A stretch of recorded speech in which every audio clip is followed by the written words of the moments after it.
Hello YouTube, Dave here again. Welcome to what is going to be the final video for 2024. For real this time. I know when I did my 4E Friday video, I had mentioned in that one that was the last video I planned on doing for the year, but I have, between the Friday and today's being Monday, I received several orders, several things that were held up in the Canada Post strike. In fact, I received two packages at the same time that made for a really awkward walk back from the mailbox while I was having my puppy on his leash in one hand and trying to finagle these two decently sized boxes at the same time. I'm really glad he didn't have a poop in that at that particular time, because that would have made things even more painfully awkward. But anyway, the first two things that I've got here, the first three things came in two separate orders from 401 Games. They're based in Toronto. I've ordered a bunch of stuff from them in the past. And these were things that I pre-ordered way back in like the summer of 2024. The first two things here are the official 2024 5e character sheets and the Dungeon Master screen.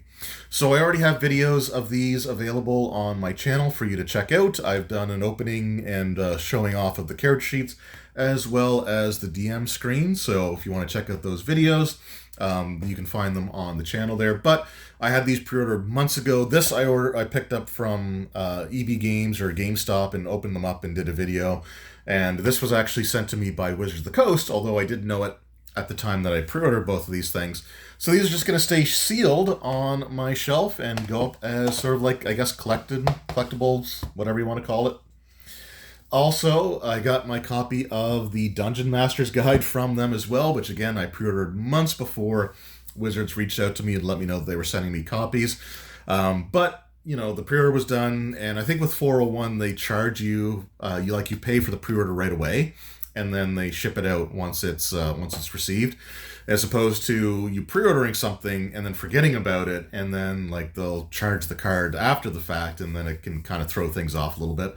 So anyway, so I got my my Dungeon Master's Guide as well as the DM screen and the character sheets that I pre-ordered from them. So those were from 401 Games to pre-orders that I did months and months ago. So that was some stuff that was held up by Canada Post. The last few things were also part of the Canada Post strike. They are delayed in arriving, but they arrived here today. So we'll save that package for last because it's from Paizo. And then we were out doing some Christmas shopping, and we went to the city for that because we wanted to drop some things off to my mother and my grandfather. So while we were there, I went into a store that I haven't gone into in a long time, and that was HFX Games there in Dartmouth. So when I was there, one of the things that I picked up was this Acerax Treasure. This, I don't know what the gold edition really means, but it's basically like a blind bag that has a set of 7 polyhedral dice in, as well as a dice bag and an ability coin. Now, this is just going to stay on my shelf sealed up as a collector's item. I might get another one at some point down the road to actually do a video on, but for now, that's just going to stay as a sealed collector's item. Something else that is sealed but will definitely not remain that way is the Pendragon Core Rulebook.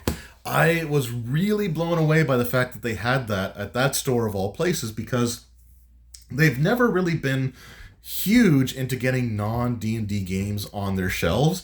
And this was something that I tried finding in Toronto when I went for Money in the Bank back in the summer, and like the stores in Toronto didn't even have it. So I was really surprised that they had it there at HFX Games, so I immediately picked it up. And it's like they only had the one copy, and it's like, okay, I want to get this, and I couldn't find it anywhere. I actually even tried to get the starter set pre-order from Giant Robot, and their distributor basically just had it on back order, and I don't think it's ever shown up. So it's just, for some reason, Pendragon's really hard to come by, so they had it at HFX Games, so I picked it up right away. Now, speaking of Giant Robot, though, I didn't leave them out from the shopping experience either, because I had a couple things set aside for me from their weekly orders, and one of them is this Predator: The Last Hunt trade. So I'm a huge fan of the Alien and Predator series. I'm not a big comic guy, but even as a kid, I was collecting Alien and Predator comics. So this one looked really interesting. I just liked the way that the cover looked. And I have some of the modern Predator comics, which I haven't read yet, so I should really get on that, but I've got this trade to add to that as well. And then finally from Giant Robot, I also picked up something that I wanted to get years ago. It came out as a GameStop exclusive that never seemed to make it to Nova Scotia. I'm not going to say it didn't make it to Canada, but this was around the time that in Canada they were transitioning from EB Games into GameStop. So it being a GameStop exclusive, I don't think it ever really reached this province. But this is a 2-pack of Funko Pops. Again, not a huge Funko Pop guy, but there's a few, fandoms or whatever you want to call it that, I will get a few things for. And Dungeons and Dragons is definitely one of them. So this is the Drizzt and Guinevere 2-pack. And it's actually kind of cool because Drizzt actually has his Heartseeker bow there that he got from Cadbury, as opposed to just the dual scimitars. So again, years ago there was a GameStop exclusive, and I can't remember if these were the same models or not. Like this might be just a regular reissue. I'm not entirely sure, but I just could never get those in or never find them.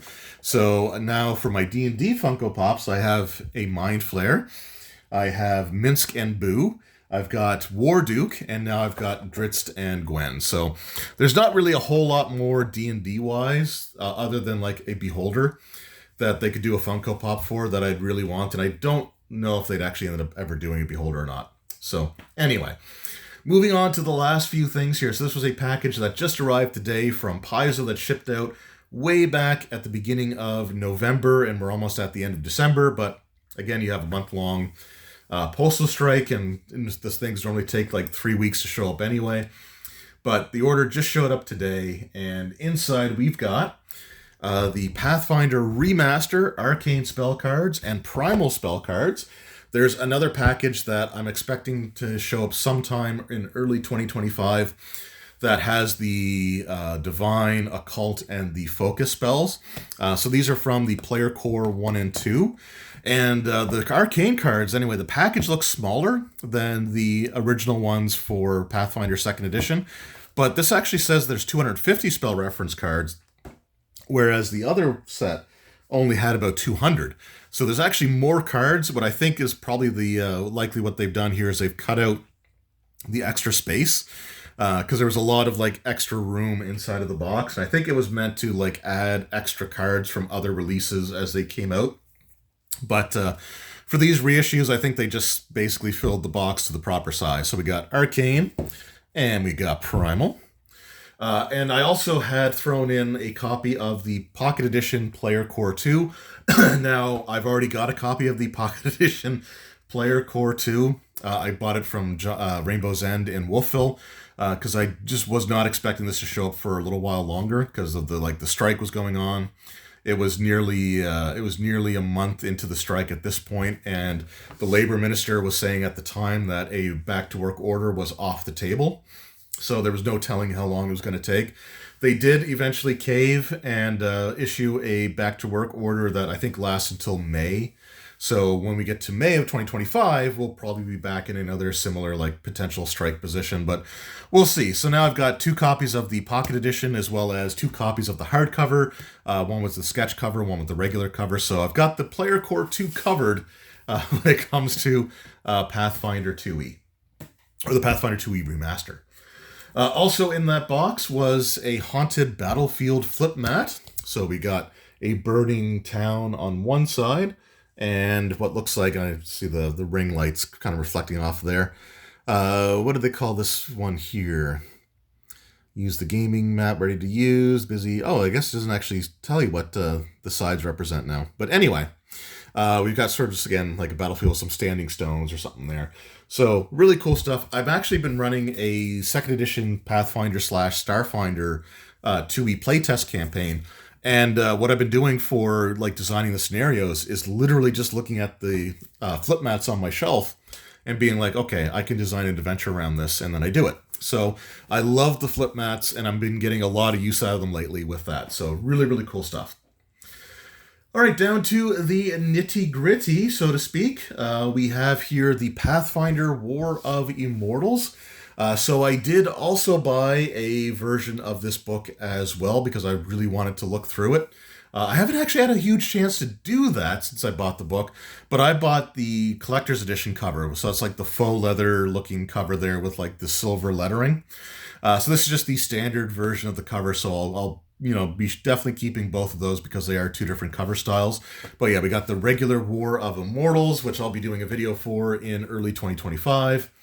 And then we've got a couple of adventures here. The first one is the Triumph of the Tusk, the Resurrection Flood. So Triumph of the Tusk is the new adventure path. Now, interestingly enough, I have the second installment also on its way to me. But when the strike was like kind of a couple of weeks in or so, or a week or so in, Paizo sent out another order which had part 3. Now, I should have actually brought that down because it came in already because they used a courier service for that instead of just going through like regular postal service.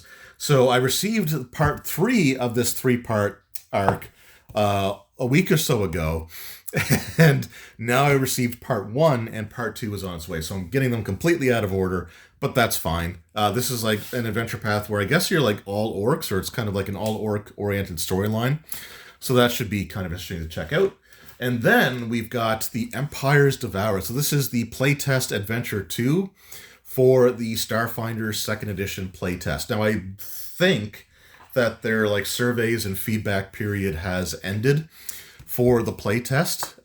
But yeah, this is something that I've been really looking forward to because it is for level 10 characters. And my party is currently level 8, and I think they're over halfway to level 9. So I'll actually want to run this adventure for them. Now, the first adventure was for level 1 characters, and the party was already level 5 or 6, actually, I think, when I brought them over to Starfinder. So I did take a couple creatures from that book, and I gave them like the elite adjustment and put it in my Starfinder 2nd edition campaign, or Pathfinder 2e/Starfinder 2e thing. But this one I'll be able to run as is because this is for level 10 characters, and it looks like it involves, I don't know if that's meant to be a player character or not, but if that's an Aslanti Aeon Guard, that might actually also be handy because I've been starting a storyline involving the Aslanti and one of the human characters that came from the Pathfinder world and got sucked through a time rift into Starfinder. So that should be interesting. So really looking forward to this. This is something I can be able to run as is. And yeah, just some other really cool things that had shown up within just a couple of days. But yeah, let me know in the comments below. What are some of the last like end of year pickups that you've received or that you've picked up yourself, or things that you've ordered? Or if the strike, if you're Canadian and you've been waiting for stuff as part of the postal strike, let me know what some of those things are that have come in free. Anyway, thank you all so very much for watching. I hope you enjoyed. I hope you have a happy and safe holiday season, and I will see you all in 2025. Until then, take care.